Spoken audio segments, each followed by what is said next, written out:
sebagai pay TV yang mengedepankan.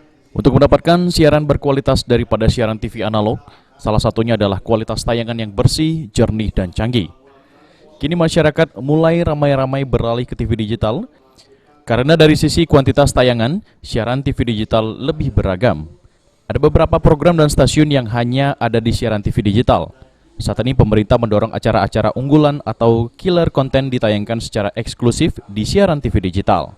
Pemerintah juga terus mendorong agar lembaga penyiaran menyiarkan tayangan yang tidak ada di siaran TV analog. Misalnya tayangan siaran langsung pertandingan olahraga sepak bola atau olahraga yang penting hanya disiarkan secara digital. Seperti siaran Tour de France 2022 yang disiarkan secara eksklusif oleh Transvision. Karena yang pertama adalah dari kontennya itu sendiri, ya kan, pasti akan lebih terarah, ya. Kemudian kualitas dari konten tersebut, ya, itu juga kualitasnya udah digital, otomatis kan akan bagus. Kalau dulu pakai analog, ya kan, sering hanya satu atau dua konten yang kita bisa terima dengan baik, sedangkan yang lainnya kurang baik.